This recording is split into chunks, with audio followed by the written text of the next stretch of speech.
So in this video, I'm going to demonstrate the 6 most commonly prescribed exercises for forearm injuries. Those injuries include golfer's elbow, tennis elbow, hammering. You get the same effect, it's epicondylitis. And I'm not giving a prescription here, I'm demonstrating how to perform those exercises using this device.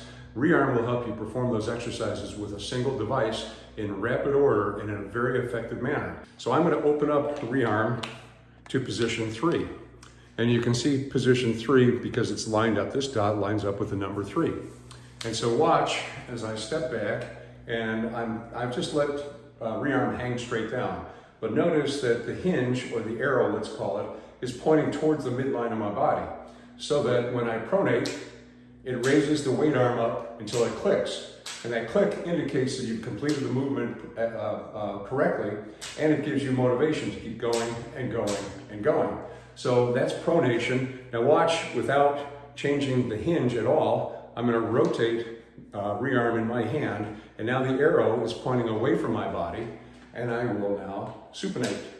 And the same thing happens, the weight arm rises until it passes the horizontal plane, and it creates that click. So that's 2 exercises. Let's now go to position 4, which is straight out. And position 4, what we have here is a stick with weights on it. And it's just like a baseball bat that a lot of people use for the exercises I'm about to show, except the difference is it's adjustable and it clicks to give you feedback. So it's a nice improvement.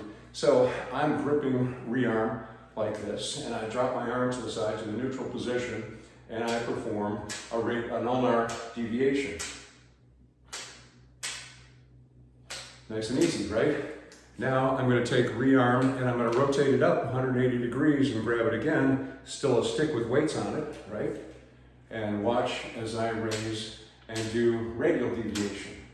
So these are 2 exercises very common for lots and lots of things that go on across the forearm. Now I'm going to change the angle to position 1. So you can see how it's lined up, and the 2 exercises that we have left are the obvious ones. So watch now, I'm going to take kind of like a pistol grip, right? It's just straightforward. Drop my arm to the neutral position and follow along. I'm going to raise my arm, I'm going to rotate my hand so I'm supinated, and I'm pronated, and you see that my knuckles are up, and then I drop rearm and raise it, and there's the click.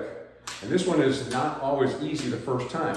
For instance, if you were to raise it and it didn't click, or it made a wimpy click like you just saw, then raise your arm a little higher, and you'll get a more robust click.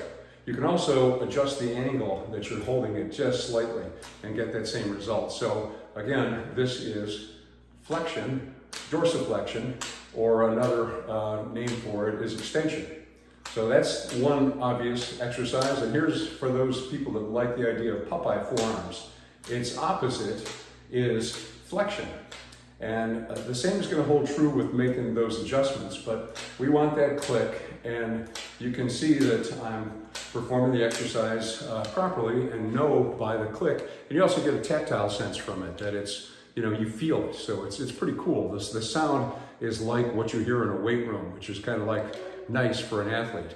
So we just covered all 6 exercises. Notice that the only thing that we had to do to change exercises was change angles. Notice also we didn't need to change weights, because generally the way the proportions of this device are, the weights, the distance from the hinge and the angles correlate with the relative strength of these muscles. So it's pretty amazing.